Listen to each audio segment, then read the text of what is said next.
ನಮಸ್ಕಾರ ಅಶ್ವವೇಗ ನ್ಯೂಸ್ಗೆ ಸ್ವಾಗತ.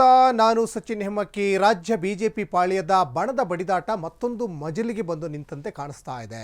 ನಾನು ಬಿಜೆಪಿ ರಾಜ್ಯಾಧ್ಯಕ್ಷ ಸ್ಥಾನಕ್ಕೆ ಸ್ಪರ್ಧಿಸಲಿಕ್ಕೆ ಸಿದ್ಧ, ಸ್ಪರ್ಧೆ ಖಚಿತ, ಗೆಲುವು ನಿಶ್ಚಿತ, ಠೇವಣಿ ಉಚಿತ. ಇದು ವಿಜಯಪುರದ ನಗರ ಬಿಜೆಪಿ ಶಾಸಕ ಬಸನಗೌಡ ಪಾಟೀಲ್ ಯತ್ನಾಳ್ ಅವರ ಹೇಳಿಕೆ. ಸ್ಪರ್ಧೆ ಖಚಿತ, ಗೆಲುವು ನಿಶ್ಚಿತ.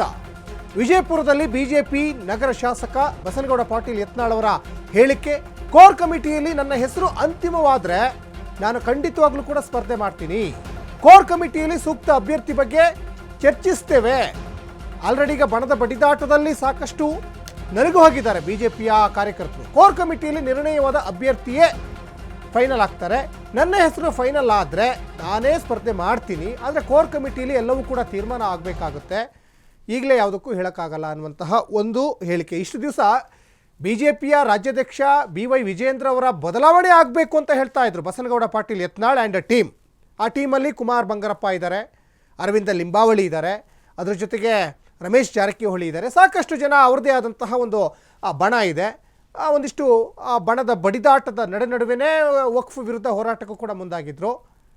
ಈಗ ರಾಜ್ಯಾಧ್ಯಕ್ಷರ ಬದಲಾವಣೆ ವಿಚಾರಕ್ಕೆ ನಾನು ಅಭ್ಯರ್ಥಿ ಅಂತ ಹೇಳ್ತಾ ಇದ್ದಾರೆ. ನಾವು ನಿರ್ಣಯ ಮಾಡಿಬಿಟ್ಟೆವು, ಸ್ಪರ್ಧೆ ಖಚಿತ, ಸ್ಪರ್ಧೆ ನಿಶ್ಚಿತ, ಠೇವಣಿ ಉಚಿತ.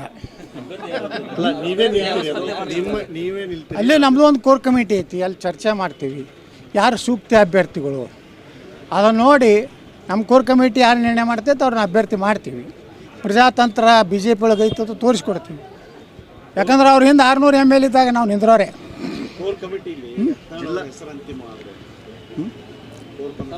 ಯಾವ ಕೋರ್ ಕಮಿಟಿ? ಒಂದು ವೇಳೆ ಕೋರ್ ಕಮಿಟಿಯಲ್ಲಿ ಯತ್ನಾಳ್ ಹೆಸರು ಅಂತಿಮವಾದರೆ ಸ್ಪರ್ಧೆ ಖಚಿತ, ಗೆಲುವು ನಿಶ್ಚಿತ. ಸರ್, ಈಗ ಜಿಲ್ಲಾಧ್ಯಕ್ಷ ಸ್ಥಾನಕ್ಕೂ ಕೂಡ ತೀವ್ರ ಪೈಪೋಟಿ ನಡೆದು ವಿಜಯಪುರದ ಜಿಲ್ಲಾಧ್ಯಕ್ಷ. ಸೊ ಎಲ್ಲ ರೀತಿ ಹೊಂದಾಣಿಕೆ ಮಾಡ್ಕೊಂಡು, ಯಾಕಂದರೆ ಮನೆಯೊಂದು 4 ಬಾಗಿಲು ವಿಜಯಪುರದಲ್ಲಿ ಕೂಡ ಇದೆ.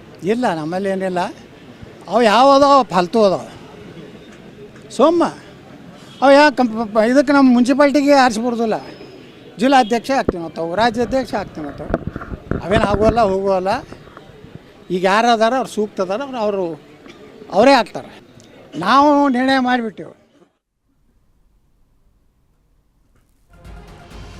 ಈಗಾಗಲೇ ಬಿಜೆಪಿ ಪಾಳ್ಯದಲ್ಲಿ ಸಾಕಷ್ಟು ಸಭೆಗಳಾಗಿದ್ದಾವೆ. ನಾನು ಸಭೆಗೆ ಹೋಗಿಲ್ಲ.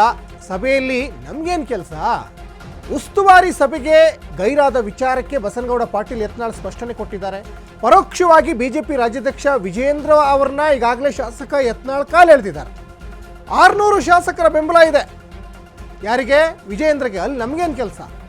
600 ಶಾಸಕರಿದ್ದಾರೆ, 1500 ಸಂಸದರಿದ್ದಾರೆ, 2000 MLCಗಳ ಬೆಂಬಲ ಇದೆ. ರಾತ್ರಿ DKC ಮನೆಯಲ್ಲಿ, ಮುಂಜಾನೆ ಆದರೆ ಸಿದ್ದರಾಮಯ್ಯ ಮನೆಯಲ್ಲಿ ಮೀಟಿಂಗು, ಬೆಳಗ್ಗೆ 11 ಗಂಟೆಗೆ ಭಾರತ್ ಮಾತಾ ಕಿ ಜೈ ಅಂದರೆ ಇದೆಲ್ಲ ಹೇಗಾಗ್ತದೆ ಅಂತ ಯತ್ನಾಳ್ ಪ್ರಶ್ನೆ ಮಾಡ್ತಾ ಇದ್ದಾರೆ ವಿಜೇಂದ್ರಗೆ. 600 ಶಾಸಕರು, 1500 ಸಂಸದರು, 2000 MLCಗಳ ಬೆಂಬಲ ಇದೆ. ರಾತ್ರಿಡೀ DKC ಮನೆಯಲ್ಲಿ, ಮುಂಜಾನೆ ಆದರೆ ಸಿದ್ದರಾಮಯ್ಯನವ್ರ ಮನೆಯಲ್ಲಿ ಮೀಟಿಂಗು, ಬೆಳಗ್ಗೆ 11 ಗಂಟೆಗೆ ಬರ್ತಾರೆ ಭಾರತ್ ಮಾತಾ ಕಿ ಜೈ ಅಂದರೆ ಹೆಂಗೆ? ಇದರಿಂದ ಪಕ್ಷ ಸಂಘಟನೆ ಮಾಡಲಿಕ್ಕೆ ಆಗ್ತದಾ ಅಂತ ಯತ್ನಾಳ್ ಈಗ ನೇರವಾಗಿಯೇ ಟಾಂಗ್ ಕೊಡ್ತಾ ಇದ್ದಾರೆ ಬಿಜೆಪಿ ರಾಜ್ಯಾಧ್ಯಕ್ಷ ಯತ್ನಾಳ್ಗೆ, ಬಿಜೆಪಿ ರಾಜ್ಯಾಧ್ಯಕ್ಷ ವಿಜಯೇಂದ್ರಗೆ. ನಮ್ಮದೇನು ಕೆಲಸ ಐತಿ? 60 ಅನ್ನೋದ್ರಲ್ಲಿ 600 ಶಾಸಕರು ಅವ್ರಿಗೆ ಬೆಂಬಲ ಐತಿ, 1500 MP ಬೆಂಬಲ ಐತಿ, 1000 MLC ಬೆಂಬಲ ಐತಿ, ಇಡೀ ರಾಜ್ಯದ ಕಾರ್ಯಕರ್ತರ ಬೆಂಬಲ ಐತಿ. ಯತ್ನಾಳಿಂದ ಜಾರಕಿಹೊಳಿಯಿಂದ ಯಾವ ಮಗ ಅದಾನ? ಅದಕ್ಕೆ ಹೋಗಿಲ್ಲ. ನಿರೀಕ್ಷಿತ ಇಲ್ಲೇ ಇಲ್ರಿ. ನಿರೀಕ್ಷಿತ ಹೆಂಗೆ ಇರ್ತೈತಿ? ಕಾರ್ಯಕರ್ತರು ಹುರುಪಾಗಂತ ಅಧ್ಯಕ್ಷ ಆಗ್ಬೇಕು. ರಾತ್ರಿ ಬೆಳತನ DK ಶಿವಕುಮಾರ್ ಮನ್ಯಾಗಿದ್ರಿ ಹೆಂಗೆ BJP ಉದ್ಧಾರ ಆಗ್ತೈತೆ ರೀ? ರಾತ್ರಿ DK ಶಿವಕುಮಾರ್ ಮನ್ಯಾಗ, ಮುಂಜಾನೆ 4ಕ್ಕೆ ಸಿದ್ದರಾಮಯ್ಯ ಮನ್ಯಾಗ, 11ಕ್ಕೆ ಬಲೋ ಭಾರತ್ ಮಾತಾ ಕಿ ಜೈ ಅಂತ ನಡೀದಿಲ್ಲ. ಹಾಂ, ನಮ್ಮದೇನು ಕೆಲಸ ಐತಿ? 60 ಅನ್ನೋದ್ರಲ್ಲಿ 600 ಶಾಸಕರು ಅವ್ರಿಗೆ ಬೆಂಬಲ ಐತಿ, 1500 MP ಬೆಂಬಲ ಐತಿ, 1000 MLC ಬೆಂಬಲ ಐತಿ, ಇಡೀ ರಾಜ್ಯದ ಕಾರ್ಯಕರ್ತರ ಬೆಂಬಲ ಐತಿ. ಯತ್ನಾಳಿಂದ ಜಾರಕಿಹೊಳಿಯಿಂದ ಯಾವ ಮಗ ಅದಾನ? ಅದಕ್ಕೆ ಹೋಗಿಲ್ಲ. ನಿರೀಕ್ಷಿತ ಇಲ್ಲೇ ಇಲ್ರಿ. ನಿರೀಕ್ಷಿತ ಹೆಂಗೆ ಇರ್ತೈತಿ? ಕಾರ್ಯಕರ್ತರು ಹುರುಪಾಗಂತ ಅಧ್ಯಕ್ಷ ಆಗ್ಬೇಕು.